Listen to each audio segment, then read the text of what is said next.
கணவன் மனதில் சச்சிதானந்தம் தாம் படுத்திருந்த சாய்வு நாற்காலியின் பின் சட்டத்தின் மீது நன்றாக கழுத்தை பதித்து தலையை உயர்த்திய நிலையில் மோட்டு பக்கம் பார்த்து கொண்டிருந்தார். அந்த நேரத்தில் அதை தவிர வேறு சோழி ஏதோ அவருக்கு இல்லை. சமயக்கட்டில் செங்கமல காஃபி கஷாயம் இறங்கி கொண்டிருந்த மனம் அந்த வீடு முழுவதும் பரவி கொண்டிருந்தது.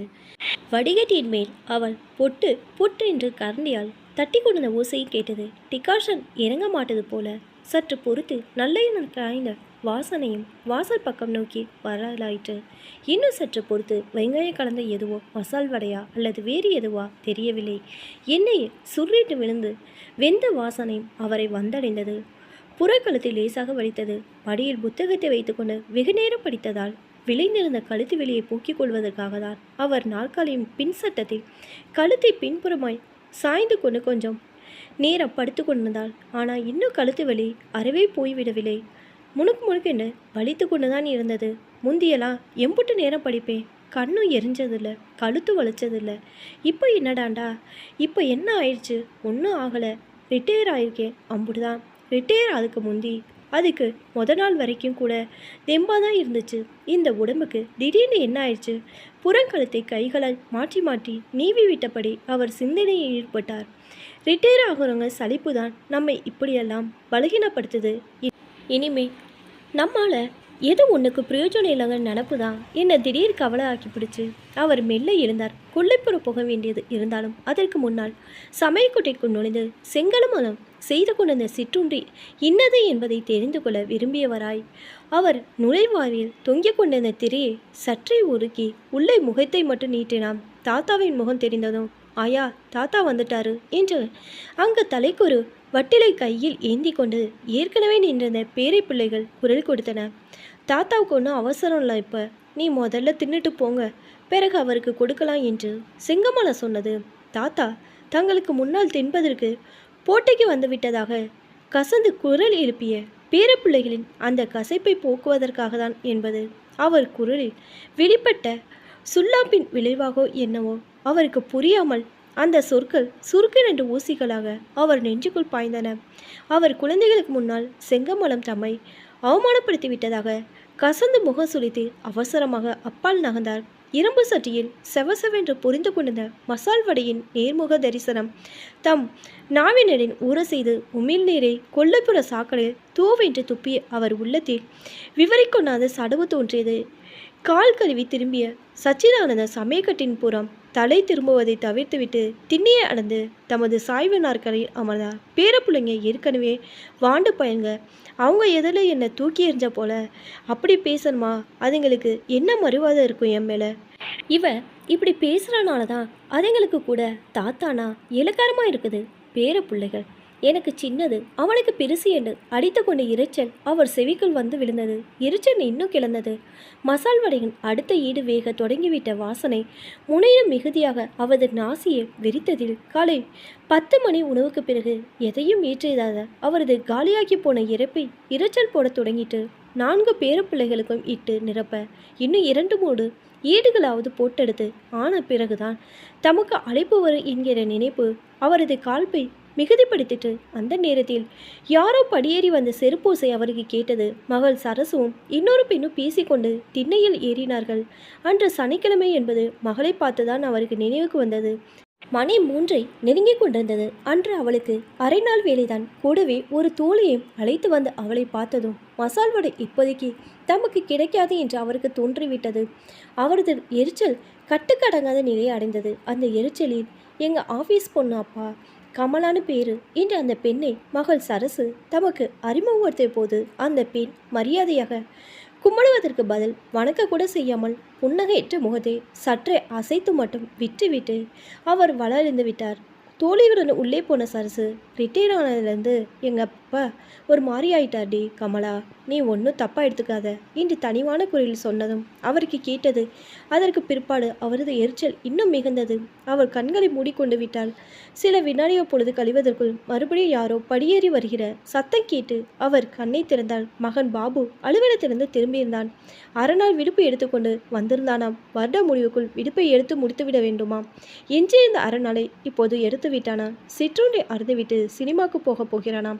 மசால் வடையை முறித்து வாயில் போடுவதற்கான முகூர்த்தம் இன்னும் தள்ளி போவதே திட்டவட்டமாக தெரிந்து கொண்ட சச்சிதானந்தம் எங்கேயாவது ஹோட்டலுக்கு சென்று தமது பசியை தணித்து கொள்ளும் ஆவலுடன் இருந்தார். ஆவி பறந்து கொண்ட ஒரு தட்டு போண்டாவும் 2 மசால் வடைகளும் சாப்பிட்டுவிட்டு அவர் காஃபியை வீட்டுக்கு போய் குடித்து கொள்ளும் எண்ணத்துடன் நடையை கட்டினார். அவர் வீட்டுக்கு வந்தபோதோ மகள் சரசுவும் அவள் தோழி மசால் வடை சாப்பிட்டு கொண்டிருந்தார்கள். மகன் காணப்படவில்லை. சாப்பிட்டுவிட்டு போய்விட்டான் போலிருக்கிறது என்று எண்ணிக்கொண்டார். சற்று பொறுத்து மகளும் அவள் தோழியும் மொட்டை மாடிக்கு போனதன் பிறகு செங்கமலம் கொஞ்சம் வரீங்களா என்று குரல் கொடுத்தார். சச்சிதானம் மனைவியின் கூப்பாட்டை காதில் வாங்காதல் போன்று பதில் சொல்லாமல் இருந்தார். செங்கமலம் வடை தட்டுடன் தானே வாசலுக்கு வந்துவிட்டாள். கொஞ்சம் வாங்கலை உள்ள என்று ஆவி பறந்த வடை தட்டுடன் அவரை அழைத்த போது அந்த மசால் வடைகளை ஒரு கைப்பாக்க சச்சிதானந்துக்கு ஆசைதான். இருந்தாலும் தான் செய்திருந்த ட்வின் படி நான் டிஃபன் சாப்பிட்டாச்சு என்று அவர் சிறிது கடுப்புடன் அறிவித்தார். என்னது சாப்பிட்டாச்சா? என்ன சொல்கிறீங்க? ஹோட்டல் போய் சாப்பிட்டு 5 நிமிஷத்துக்கு முன்னாடி தான் வந்தேன். எதுக்கு ஹோட்டலுக்கு போனீங்க? பின்ன என்ன, நீ உன் பேரை பைத்திங்க பொண்ணு, அவள் ஸ்நேகித பொண்ணு, ஓ மாவன் இத்தனை பேருக்கு கொடுத்து முடிச்சு போட்டு வர வரைக்கும் இந்த கிழமை வயிறு தாங்குமா? பசி தாமாலாமல் அவர் செய்துவிட்டு வந்த இந்த வேலையை காட்டிலும் தம்மை கிழவன் என்று அவர் குறிப்பிட்டு கொண்டதும் அவ்வாறு குறிப்பிட்டு கொண்ட போது அவர் குரலை ததும்பிய சலிப்பும் செங்கமலத்தை தூக்கி வாரி போட்டன. அம்புட்டு பசியாக இருந்துச்சுன்னா சொல்கிறது தானே, முதல்ல உங்களுக்கு கொடுத்துருப்பேன்ல, அதான் நான் எட்டி பார்த்தனுமே. அனௌன்ஸ் பண்ணியே தாத்தாவுக்கு ஒன்றும் இப்போ அவசரம் இல்லைன்னு பசியாக இருக்கன்னு தான் எட்டி பார்த்தேன். மனுஷன் உத்தியோகத்தில் இருந்தால் தான் அவனுக்கு மதிப்பு மரியாதை எல்லாம். கொடுமை மிகுந்த இந்த சொற்கள் செங்கமலத்தின் கண்களை ஈரமாக்கின. நானும் கவனிச்சுக்கிட்டே தான் வரேன். ரிட்டையர் ஆனது நீங்கள் பேசுகிற பேச்சு ஒரு தினுசாக தான் இருக்குது. எனக்கு கூட தான் ஒரே பசி. அதுக்காக சின்ன பசங்களை விட்டுட்டு நம்ம வயிறு தான் பெருசுன்னு பெரியவங்க இலையை போட்டுட்டு உட்கார முடியுமா? என்ன இருந்தாலும் பேரம் பேத்திங்கன்னா உனக்கு வசதி தான் என்று குழந்தைத்தனமான மேற்கொண்டு அவர் பேசக்கூடும் என்று எதிர்பார்த்த செங்கமலம் அவர் அப்படி சொல்லாவிடனும் உங்கள் பேரப்புள்ளங்களே கட்டிக்கிட்ட ஆளு என்று சொல்லவும் வியப்பும் வேதனையும் தெரிக்க அவரை ஒரு பார்வை பார்த்துவிட்டு உள்ளே போய்விட்டார். அதற்கு முந்தின நாளும் இப்படிதான். அவர் காலை 7 மணிக்கெல்லாம் வழக்கம் போல் குளிக்க சென்றபோது இப்போ என்ன அவசரம் உங்களுக்கு? அதுதான் ஆஃபீஸ் இல்லையே, கடைசியில் குளிக்க போங்களே என்று செங்கமலம் தம்மை துரத்தி எடுத்த நினைவு அவருக்கு வந்தது. 2 நாட்களுக்கு முன்னால் தாத்தா சும்மா தாண்டா குந்திட்டு இருக்காரு, அவர்கிட்ட போய் கேளே என்று மகள் சரசு தன் அக்கா மகன் கணக்கு பாடத்தில் ஏதோ சந்தேகம் கேட்டபோது அவனை தம்மிட துரத்தியதும் அவருக்கு ஞாபகம் வந்தது. மறுநாள் கடைக்கு போய் ஏதோ மளிகை ஜாமான் வாங்கி வருமாறு செங்கமலம் தன் மகளை பணித போது, இனிமே கடைக்கு நீங்கள் என்ன போயிட்டுருக்க, என்னால் முடியாதுமா, அதான் அப்பா வேலையில்லாமல் உட்காந்துக்கிட்டு இருக்கிறாரே, அவரை அனுப்புமா இதுக்கெல்லாம் என்று அவன் கத்தியது கூட அவருக்கு நினைவில் நெருடியது. ஆகக்கூடி தாம் அதுக யாரோ செக்குமாடா உழைத்த போது அது பற்றிய உணர்வே யாரிடம் இருக்கவில்லை என்றும் தற்போது தாம் சும்மா உட்கார்ந்திருப்பது மட்டுமே எல்லாருடைய கண்களில் கரிக்கிறது என்று எண்ணி அவர் கசப்புரர் மேற்குறித்த அண்மையிலான நிகழ்ச்சிகள் மட்டுமின்றி அதற்கு முந்தைய வேறு சில நிகழ்ச்சிகளும் நினைவுக்கு வந்து அவரை அலக்களித்தன. வேலையிலிருந்து ஓய்வு பெற்று வீட்டில் தாம் உட்காரத் தொடங்கியதிலிருந்து தம் குடும்பத்தினர் யாரும் கலகலப்பாக தம்மோடு பேசுவதில்லை என்று அவர் கருதலானார். எவனோ ஒரு தண்டசோறு கிழவன் ஒரு ஓரமாக வீட்டில் உட்கார்ந்து கிடக்கிறான் என்று அவர்கள் நினைப்பதாக தான் அவருக்கு தோன்றிட்டு சில நேரங்களில் ஓர் எடுபுடி ஆளை வேலை வாங்குவர் போல் தாம் தற்போது சும்மா இருப்பதை சாக்காக வைத்து தன் குடும்பத்தினர் விரட்டி விரட்டி தம்மிடம் வேலை வாங்கி கொண்டிருப்பதாகவும் அவர் எண்ணினார். மனுஷன் சம்பாதித்து போட்டு கொண்டிருக்க வரையில்தான் அவனுக்கு மதிப்பு மரியாதையெல்லாம். அதன் பிறகு காலுக்கு உதவத செருப்பின் கதிதான் அவனுக்கு என்று அவர் மனம் முணங்கியது. அவர் மூத்த மகனாகட்டும் 1/2 நாள் விடுப்பு எடுத்துக்கொண்டுதான் தன் பொழுதை கழிப்பதற்காக சினிமாவுக்கு புறப்பட்டு போனான். அப்பாவுக்கு பொழுது எப்படி போகிறது என்பதை பற்றி ஏனும் கவலைப்படுகிறானா? அப்பா, உங்களுக்கு இப்போ பொழுது போகிறதுக்கு கஷ்டமாக இருக்குமே, லைப்ரரியிலேருந்து ஏதாச்சும் புஸ்தகம் வாங்கியாட்டுமா என்று ஒரு வார்த்தை கேட்க தெரிந்ததா? இத்தனை நாளில் ஒரு நாள் 1/2 நாள் மீதி இருந்ததா, அதை எடுத்து விட்டானா? அவன்தான் இவனைப் போலவே அரசினர் அலுவலகத்தில் பணியாற்றினார். கேஷுவலிகளை இப்படியா கணக்கு பார்த்து துடைத்து எடுத்து அனுபவிப்பார்? ஆண்டுதோறும் கிட்டத்தட்ட 5-6 நாட்களை சர்க்காருக்கே தத்தா செய்து விடுவாரே. இந்த காலத்து பிள்ளைங்க வேலை செய்கிறாங்களோ இல்லையோ, இதெல்லாம் ரொம்பவும் கருத்து தான். மகனை காட்டிலும் மகள் ஒரு மாற்று தேவலை. வெளியே போகும்போது போயிட்டு வரைப்பா என்று சொல்லிவிட்டாலும் போகிறாள். செங்கமலம் தாலி கட்டின என்கிற கடனை பொருத்தியோ என்னவோ கொஞ்சம் பேசுவாள். சரசுக்கு உடனே திருமணம் செய்விக்க வேண்டிய கட்டாயம் தன் பேச்சை கேட்டு அவர் ஒரு வீடு கட்டியிருந்தால் இன்று 250 ரூபாய் வாடகை கொடுக்க வேண்டியிருக்குமா போன்ற பேச்சுக்களை அவள் பெரும்பாலும் பேசினாள். ஊரிலிருந்து வந்திருந்த பெண் வயிற்று பேர குழந்தைகளை கொஞ்சுவதற்கே நேரம் சரியாக இருப்பதனால் செங்கமலம் தன்னோடு தொணதொடுப்பது இல்லையோ என்றும் அவர் நினைத்தார். தாய் ஓய்வு பெற்ற செய்தியை சேர்ந்து செங்கமலம் தன் மூத்த மகளுக்கு எழுதிய கடிதத்துக்கு மகள் தான் எழுதிய பதிலில் அது குறித்து ஒரு வரி கூட எழுதாததும் அவருக்கு நினைவுக்கு வந்தது. ஆனால் ஆழ்ந்து சிந்தித்தபோது என்ன எழுத அது? அப்பா ரிட்டையர் ஆக்கிட்டு ரொம்ப வருத்தமாயிடுச்சுன்னா எழுதும், இல்லை ரொம்ப சந்தோஷம்தான் எழுதுமா? ரெண்டுமே தப்பு தான். அதனால்தான் கம்முன்னு இருந்துருச்சோ? அந்த நிலையிலும் அவருக்கு சிரிப்பு கூட வந்துவிடும் போல் இருந்தது. எது எப்படி இருந்தாலும் தன் குடும்பத்தில் யாரும் நமக்கு உரிய மரியாதை வழங்கவில்லை என்பது குறித்து அவர் மனதில் சிறிதும் ஐயமில்லை. முந்திய நாள் தம் ஓய்வு ஊதியத்தை வாங்கி கொண்டு வந்து செங்கமலத்திடம் கொடுத்தபோது அதை பெற்றுக்கொண்டே, இந்த பணம் உங்கள் மருந்து மாயத்துக்கே சரியாக இருக்குமே, எப்படி தான் காலம் தள்ள போகுதோ, சரசு வேற நின்றுக்கிட்டு இருக்கிறா கல்யாணத்துக்கு என்று அவள் சொன்னது சுருக்குனென்று அவர் நெஞ்சில் இறங்கியது. பல இடங்களில் வேலை சொல்லி வச்சுருக்கேன் செங்கமலம், கிடைச்சா இன்னும் 5-6 வருஷத்துக்கு இந்த உடம்பு தாங்கும்.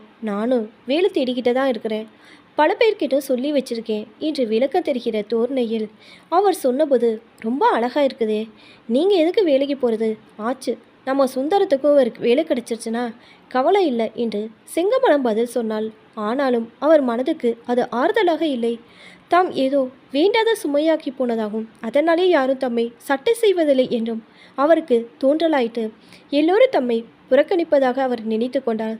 தான் சம்பாதித்து நின்றுவிட்டால் மனைவி உள்பட யாரும் தம்மை மதிப்பிடவில்லை என்கிற சுருக்கமான முடிவுக்கு அவர் வந்தார். சற்று பொறுத்து காஃபியிடம் அங்கே வந்த செங்கமலம் அவருக்கு அருகே இருந்த முக்காலின் மீது அதை வைத்துவிட்டு, காஃபி வச்சிருக்கிறேன் என்கிற அறிவிப்புடன் அப்பால் நகர்ந்தாள். சூடான காஃபியை குடித்தாள். சிந்தனைகளால் வெடித்து கொண்டிருந்த தலையின் வேதனை சற்று குறை என்று அவருக்கு தோன்றினாலும் அதை தொடக்கூடாது என்கிற திடீர் வீராப்பு அவர் நெஞ்சில் முளைவிட்டது. அதற்கு காரணம் ஏற்கனவே அவரை ஆட்டி வைத்து கொண்டிருந்த எண்ணங்கள் மட்டுமே என்று சொல்வதற்கில்லை. செங்கமலம் பக்கத்தில் நின்று காஃபியை நுரை பொங்க ஆற்றி அவர் கையில் கொடுத்துவிட்டு அவர் குடித்து முடிக்கிற வரையில் அங்கே நின்று டவரா டமர்களை எடுத்து செல்லாமல் முக்காலின் மேல் டொக்கென்று வைத்து விருட்டென்று உள்ளே சென்று விட்டதுதான் அவரது திடீர் எரிச்சலுக்கு காரணம். அவர் மன கசந்தது. கலங்காத அவர் கண்கள் கலங்கின. அவர் காஃபியை குடிக்காமலே ஓட்டலை நோக்கி மறுபடி சென்றார். ஓட்டலில் காஃபியை குடித்தன பிறகு கால்கள் போன வாக்கில் கொஞ்சம் தொலைவில் நடந்துவிட்டு அவர் வீடு திரும்பிய போது மணி 6:30. ஆத்திரத்தோடு அவரை எதிர்கொண்ட செங்கமலம், காஃபி மேலே உங்களுக்கு என்ன கோவம்? நீங்களும் வர வர ஒரு பேர குழந்தை மாதிரி தான் என்னை பாடா படுத்துறீங்க. ஆனால் வயசுக்கு அடையாளமா என்கிற சொற்களை அழுகை மீது திமறிய குறையில் வாரி இறைத்தாள். சினிமா போய் வந்த மகன் தோழியை அனுப்பிவிட்டு மொட்டை மாடியிலிருந்து இறங்கிவிட்ட மகள் சரசு, கல்லூரியிலிருந்து திரும்பி இந்த சுந்தரம், முறையே 10, 8, 6 வயசுடைய பேரை குழந்தைகள் ஆகிய எல்லோரும் ஏதோ வேடிக்கை காண்பதற்காக கூடியவர் போல் கூடத்தில் குலுகியிருந்தார்கள். அம்மாவின் கண்களிலிருந்து கண்ணீர் பெருகியது காண சகிக்காத பிள்ளைகளும் பெண்ணும் செங்கமலத்துக்கு வகை வகையான சொற்களால் ஆறுதல் சொன்னவாறு அவளை சூழ்ந்து கொண்டார்கள். பெரியவன், குடிக்க போனால் போகிறாரு, நீ ஏன் அழுகுற? இதை விட எந்த வீட்டில் யாருக்கும் நடக்கும் என்றான். சின்னவன், ஹோட்டலில் காஃபி சாப்பிடணும் போல் இருந்திருக்கோம், போயிட்டார், இதுக்கு போய் அழுதுகிட்டு. நானாக இருந்தா 2ஆம் டோஸு காஃபி குடிச்சு போட்டு எதுவுமே நடக்கிற மாதிரி கம்முன்னு இருந்துருவேன், உன்னாட்டமாக அழுதுகிட்டு கிடக்க மாட்டேன் என்று கண் சிமிட்டினான். சரசுவோ, ஏப்பா இப்படியெல்லாம் பண்ணி அம்மாவை அளவிடுறீங்க, உங்களுக்கே நல்லா இருக்குதா என்று நேரடி தாக்குதலில் முனைந்தாள். இந்த மும்முனை தாக்குதல் அவர் எதிர்பார்க்கவில்லைதான் என்றாலும் சமாளித்து கொண்டு, அவ்வளோதானா, இன்னும் யாராச்சும் பாக்கி சாக்கி இருக்குங்களா? ஏன் உன் பேர பிள்ளைங்க கேள்வி கேட்க வைக்கிறதானா? சம்பாரிச்சு போட்டு இருக்கிற வரையில் தான் அப்பா ஆம்புடைய எல்லாம், அதுக்கு பிறகு காலுக்கு உதவது செருப்பு தான் என்று அவர் கத்தவும் அங்கிருந்த எல்லாருக்குமே தூக்கி வாரி தான் போட்டு விட்டது. எல்லாரையும் அதிக பாதிப்புக்கு உள்ளானவள் செங்கமலம்தான். தூக்கி வாரிப்பட்டதோடு மட்டுமல்லாமல் அந்த சொற்களால் அவள் துயரத்திலும் ஆழ்த்தப்பட்டாள். அவளை நினைத்து கொண்டு உரலை இடிக்கிற அர்த்தமின்மையை அல்லது அசட்டுத்தனத்தை அவரது சீற்றத்தில் முகர்ந்தாள். ஏன் எப்படின்னா, கண்ணா பின்னன்னு கிரிசைக்கெத்ததமாக பேசுகிறீங்க, இப்போ என்ன ஆயிடுச்சு? நீ சம்பாதிக்கிறேன்னு இப்போ யாரும் உங்களுக்கு என்ன குறை வச்சாங்க? என்ன மரியாதை குறைச்செல்லாம் நடந்துக்கிட்டாங்க என்று செங்கமலம் அழுகை கலந்த சொற்களை குரலாக பதிலுக்கு வாரி இழுத்தாள். அவங்க மனசுக்கே நல்லா தெரியும். லிஸ்ட் வேற போட்டு தரணுமா என்ன என்று அவர் காட்டமாக பதில் சொல்லிவிட்டு அப்பால் நகர்ந்தாள். அவர் சென்றதன் பிறகு மூத்தவன், அப்பாவுக்கு ஒரு தாழ்வு மனப்பான்மை வந்திருக்குமா, வேற ஒன்றும் இல்லை, அதுதான் சல்லு புல்லுன்னு விழுகிறார், நீ ஒன்றும் சட்டை பண்ணாத என்று சொன்ன சொற்கள் அவரை மந்தடையவே செய்தன. ஓகே, என்ன சட்டை பண்ணாதேங்கிறீங்க அப்படின்னா ஏதோ பைத்தியக்காரா கத்திக்கிட்டு கிடக்கான்னு அர்த்தமா என்று மனதுக்குள் குமரிய அவர் கண்கள் கலங்கின. மேற்கொண்டு அங்கே யாரும் எதுவும் பேசவில்லை. அவர் தன் சாய்வு நாற்காலியை நோக்கி நடந்தார். அன்று இரவு அவர் சாப்பிடவே இல்லை. செங்கமலம் எவ்வளவோ கெஞ்சியும் கோபித்தும் கட்டாயப்படுத்தும் கூட தான் அவர் அசைந்து கொடுக்கவில்லை. அவரோடு சேர்ந்து தானும் பட்னி கிடந்த செங்கமலத்தை பிள்ளைகளின் வற்புறுத்தல் சாப்பிட இசைக்க வைக்க முடியவில்லை. பட்னி கிடந்த தம்மை பற்றி துளியும் கவலைப்படாமல் பிள்ளைங்கள் செங்கமலத்தை தான் சாப்பிட சொல்லி கெஞ்சி கொண்டிருந்தாள் என்கிற அவரது கவனத்திற்கு தப்பாத உண்மை அவரது எரிச்சலுக்கு எண்ணெய் வார்த்தது. அவர் படுக்கையில் படுத்த பிறகு குருட்டு யோசனை செய்யலானார். அன்று ஒரு நாள் மூத்த மகன் கறிக்காய் கடைக்கு போக மறுத்து, அப்பா சும்மா தானே குந்திக்கிட்டு இருக்காரு, அவரை போக சொல்லேம்மா என்றதும், அதானே மறந்தே போயிடுச்சு என்று செங்கமலம் தம்மை அந்த வேலைக்கு ஏவியதும், மற்றொரு நாள் அடுப்பில் சட்டியை போட்டுவிட்டு பக்கத்து கடைக்கு போய் எண்ணெய் வாங்கி வர சொல்லி செங்கமலம் தம்மை அவசரப்படுத்தியும், குழாயில் தண்ணீர் நின்றபோது சில தடவைகள் பம்ப் அடிக்க சொன்னதும் ஞாபகத்து வந்தபோது கிட்டத்தட்ட ஒரு வேலைக்காரின் இடத்துக்கு தாம் தள்ளப்பட்டு விட்டதாகவும் அவர் நம்பினார்.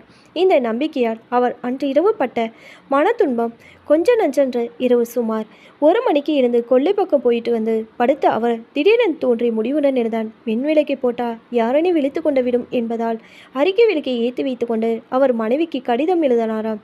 ஏன் தான் பொழுது விடிந்ததோ என்று அன்று காலை செங்கமலத்துக்கு இருந்தது. அவர் எழுதி வைத்திருந்த கொடுமை நேர்ந்த சொற்கள் அடங்கிய கடிதத்தை திருப்பி திருப்பி படித்து அவள் கண்ணீர் விட்டாள். கடிதத்தின் சாரம் தம்மை யாரும் ஒரு பொருட்டாக மதிக்காதனால் தாம் வீட்டை விட்டு போவதாக அவர் தெரிவித்திருந்தார் என்பதுதான்.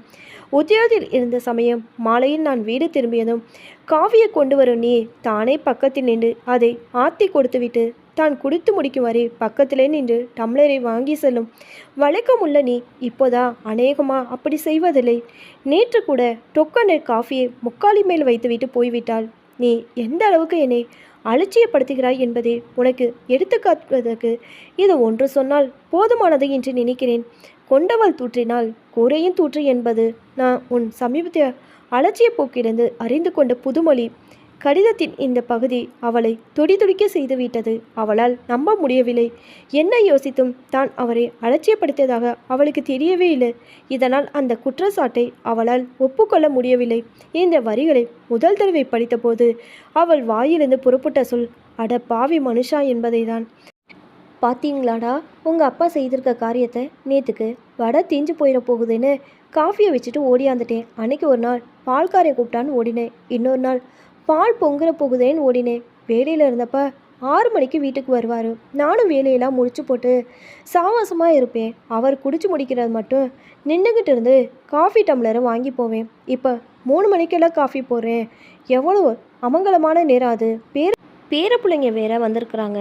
எவ்வளோ வேலை இருக்கும். கிழவிக்கு ஒத்தாசை பண்ணணுங்கிற என்ன வரகாட்டியும் புத்தி வேலை செய்கிற பவீச பாரு என்று செங்கமலம் பொறுமை தீர்த்தால். அடுத்து அவரை தேரும் படலம் துவங்க பெற்றது. அவர் போயிருக்கக்கூடும் என்று கருதப்பட்ட ஊர்களில் இருந்த நண்பர் உறவினர்கள் ஆகியோருக்கு கடிதங்கள் எழுதப்பட்டனர். அவர் படிக்கும் வழக்கம் உள்ள தமிழ் ஆங்கில நாளேடுகளில் காணவில்லை விளம்பரங்கள் கொடுக்கப்பட்டன. இரவோடு இரவாக தம் குறைந்தபட்ச தேவைகளை ஒரு பெட்டியில் திணித்து கொண்டு புறப்பட்டு விட்ட சச்சிதானந்தம் பூந்தமணியில் இருந்த தன் நண்பர் ஒரு வீட்டுக்கு போய் சேர்ந்தார். அந்த நண்பர் மனைவியை இருந்து பல நாட்களாகி ஒரு சொந்தக்காரரை சமயக்காராக தம்முடன் நிலையாக வைத்து கொண்டு காலம் தள்ளி கொண்டிருந்தார். அவரும் வேலையிலிருந்து ஓய்வு பெற்று சில மாதங்கள் கடந்திருந்தன. அவர்கள் இருவரும் அடிக்கடி சந்தித்துக் கொள்வது வழக்கம். தாம் வீட்டை விட்டு ஓடி வந்துவிட்ட கதையை அவர் நண்பர் குப்புசாமியிடம் தெரிவித்ததும் அவர் தாம் சச்சிதானந்தின் செயலை ஆதரவிக்கவில்லை என்பதை திட்டவட்டமாக தெரிவித்தால்.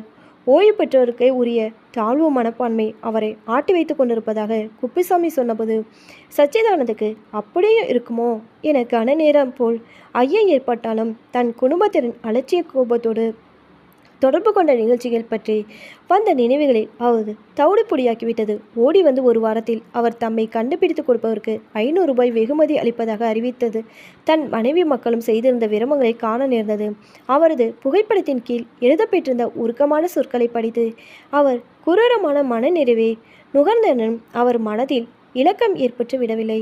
நாளேடுகள் அறிவிப்பு வெளிவந்த அன்று குப்புசாமிக்கு அவர் மகன் பாபு எழுதிய கடிதமும் வந்தது. அப்பா, எங்களை பற்றி ஏதேதோ தப்பா கற்பனை பண்ணி கொண்டு வீட்டை விட்டு போய்விட்டார். அவர் போனதிலிருந்து வீடே களையிழந்து போய்விட்டது. அம்மா படிக்காய் விட்டார்கள்.